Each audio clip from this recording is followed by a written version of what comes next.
18 ತುಂಬಿರ್ಲಿಲ್ಲ, licence ಇರಲಿಲ್ಲ, driving licence ಇರಲಿಲ್ಲ. ಇಬ್ರು ಬೈಕ್ ತಗೊಂಡು ಹೋದ್ರು, ಬಿದ್ಲು, ಆಕ್ಸಿಡೆಂಟ್ ಆಯ್ತು, ಒಬ್ಳು ತೀರೋದ್ಲು, ಒಬ್ಳು ಉಳಿದ್ಲು.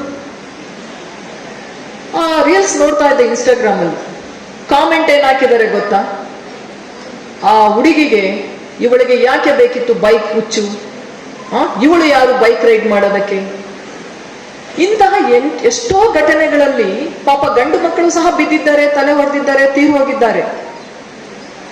ಮೊನ್ನೆ 1-2 ಇನ್ಸಿಡೆಂಟ್ ಅಲ್ಲಿ 18 ಒಳಗಿರೋ ಗಂಡು ಮಕ್ಕಳು ಒಂದು ಕಾರ್ ತಗೊಂಡೋಗಿ ಆಕ್ಸಿಡೆಂಟ್ ಆಗಿ ಸತ್ತೇ ಹೋದ್ರು. ಅಲ್ಲಿ ಅದು ಬರಲಿಲ್ಲ. ಹೆಣ್ಣು ಮಗು ಹೇಗೆ ಬೈಕ್ ತಗೊಂಡು ಹೋದ್ರು? ಯಾಕೆ ಹೆಣ್ಣು ಮಕ್ಕಳು ಬೈಕ್ ರೈಡ್ ಮಾಡಬಾರ್ದ? ಅವಳು ಹೀಗೆ ಇರಬೇಕು. ಅವಳು ಸೈಕಲ್ ರೈಡ್ ಮಾಡಬಾರ್ದು, ಬೈಕ್ ರೈಡ್ ಮಾಡಬಾರ್ದು, ಕಾರ್ ಓಡಿಸಬಾರ್ದು, ಬಸ್ ಓಡಿಸಬಾರ್ದು. ಅವಳು ಹೀಗೆ ಇರಬೇಕು. ಏನದು ಚೌಕಟ್ಟುಗಳು? ಅವೆಲ್ಲ ಬಂದಿಗಳು ಸಂಕೋಲೆ ಹಾಕ್ತಾರೆ. ಯಾಕಂದ್ರೆ ಹೆಣ್ಣು ಮಕ್ಕಳಿಗೆ ಸ್ವಾತಂತ್ರ್ಯ ನೀಡಿದ್ರೆ ಅವರ ಅಧೀನದಲ್ಲಿ ಅವರು ಬರೋದಿಲ್ಲ.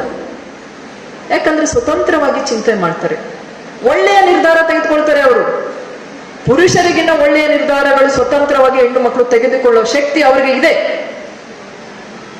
ಆದ್ರೆ ಅದನ್ನ ಸಹಿಸಲಿಕ್ಕೆ ಪುರುಷ ಪ್ರಧಾನ ಸಮಾಜದಲ್ಲಿ ಅವರು ತಯಾರಿಲ್ಲ. ನೀನು ಅಡಿಯಾಳಾಗೇ ಇರಬೇಕು, ನಿನ್ನದು ಮಾಡೆಸ್ಟಿ. ಯಾರೇ ಬಂದ್ರು ನೀನು ನಗಬೇಕು, ಸ್ವಾಗತಿಸಬೇಕು, ಸಹಿಸಬೇಕು. ಆಗ ಮಾತ್ರ ನೀನು ಒಂದು ಒಳ್ಳೆಯ ಸುಸಂಸ್ಕೃತ ಹೆಣ್ಣು ಮಗಳು. ಇಲ್ಲ ಅಂದ್ರೆ ಸಂಸ್ಕೃತಿ ಇರದವಳು. ಸಾಕು ಈ ಸಂಕೋಲೆಗಳು. ಧೈರ್ಯವಾಗಿ ಮುನ್ನುಗ್ಗಿ.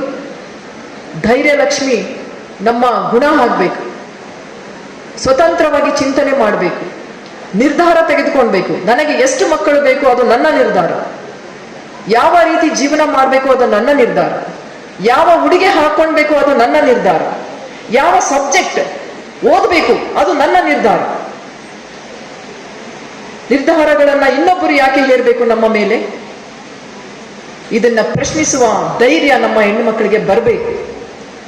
ಸಮಾನತೆ ಸಂವಿಧಾನದಲ್ಲಿ ಏನು ಇದೆ ಅದು ಸಮಾನತೆ ಸಮಾಜದಲ್ಲಿ ಕಾಣಬೇಕು. ಅದಕ್ಕೆ ನಮ್ಮ ಪುರುಷರು ಸಹ ಸಹಾಯ ಮಾಡಬೇಕು. ಇವತ್ತು ಮಹಿಳಾ ದಿನಾಚರಣೆ ಬರೀ ಮಹಿಳೆಯರು ಇದ್ದಾರೆ, ನೋವಿನ ಸಂಗತಿ. ಯಾಕೆ ಪುರುಷರು ಇದನ್ನ ಮಹಿಳಾ ದಿನಾಚರಣೆಯನ್ನ ಆಚರಿಸಲ್ಲ? ಯಾಕೆ ಅವರಿಗೆ ತಂದೆ ತಾಯಿ ಇಲ್ಲ, ತಂಗಿ ಸಹೋದರಿಯರಿಲ್ಲ, ಮಕ್ಕಳು ಇಲ್ವಾ, ಹೆಣ್ಣು ಮಕ್ಕಳು ಇಲ್ವಾ? ಯಾಕೆ ಅವರು ಮಹಿಳಾ ದಿನಾಚರಣೆಗೆ ಇವತ್ತು ಭಾಗವಹಿಸಿಲ್ಲ? ಇದು ಅವರ ಧೋರಣೆ ತೋರಿಸುತ್ತೆ. ಇನ್ನು ಮುಂದೆ ಮಹಿಳಾ ದಿನಾಚರಣೆಯನ್ನ ಗಂಡು ಮಕ್ಕಳು ಸಹ, ಎಲ್ಲ ಇಲಾಖೆಯ ಅಧಿಕಾರಿಗಳು ಸಹ ಇಲ್ಲಿ ಹಾಜರಿರಬೇಕು. ಮಹಿಳೆಯರಷ್ಟೇ ಕೆಲವು ಜನ ಬಂದು ಇಲ್ಲಿ ಕುತ್ಕೊಂಡು ಆಚರಣೆ ಮಾಡುವ ವಿಷಯ ಅಲ್ಲ. ಮಹಿಳೆಯರ ಹಕ್ಕುಗಳ ಬಗ್ಗೆ, ಸಮಾನತೆಯ ಬಗ್ಗೆ, ಇಕ್ವಾಲಿಟಿ, ಜೆಂಡರ್ ಇಕ್ವಾಲಿಟಿ, ಲಿಂಗ ಸಮಾನತೆಯ ಬಗ್ಗೆ, ಅವರ ಹಕ್ಕುಗಳ ಬಗ್ಗೆ ಪುರುಷರಿಗೆ ಅರಿವು ಜಾಸ್ತಿ ಇರಬೇಕು. ಅವಳ ದೈಹಿಕತೆ ಬಗ್ಗೆ, ಅವಳು ಮೆನ್ಸ್ಟ್ರಿಯಲ್, ಅವಳು ಇರೋದೇ ಹಾಗೆ ರೀ, ಪ್ರಕೃತಿ ದತ್ತವಾಗಿ ಇದ್ದಾಳೆ ಅವಳು. ಪೀರಿಯಡ್ಸ್ ಬಗ್ಗೆ ಮಾತಾಡಲ್ಲ, ಮುಟ್ಟಿನ ಬಗ್ಗೆ ಮಾತಾಡಲ್ಲ, ಅವಳ ದೇಹದ ಬಗ್ಗೆ ನಗು ರೀ. ಅವಳು ಹಾಗೆ ಇರೋದು, ದಪ್ಪನೇ ಇರೋದು, ಪ್ರಕೃತಿ ಹಾಗೇನೆ ಅವಳನ್ನ ಸೃಷ್ಟಿಸಿರೋದು. ಅವಳು ಕರ್ವಿ, ಅವಳು ಇರೋದೇ ಹಾಗೆ. ಹುಡುಗರ ತರ ಇರ್ಲಿಕ್ಕೆ ಆಗ್ತದ ಹುಡುಗಿ? ಅದಕ್ಕೆ ನಗೋದು, ಕಾಮೆಂಟ್ ಮಾಡೋದು, ಅವಳಿಗೆ ಅವಮಾನಿಸುವುದು. ನೀನು ದಪ್ಪ ಇದ್ದೀಯಾ, ನೀನು ಕಡ್ಡಿ ಹಾಗೆ ಇದ್ದೀಯಾ, ನೀನು ಕುಳ್ಳಾಗಿದ್ದೀಯಾ, ಕಪ್ಪಾಗಿದ್ದೀಯಾ. ಇದು ಒಂದು ರೀತಿಯ ದೌರ್ಜನ್ಯ, ಮಾನಸಿಕ ದೌರ್ಜನ್ಯ.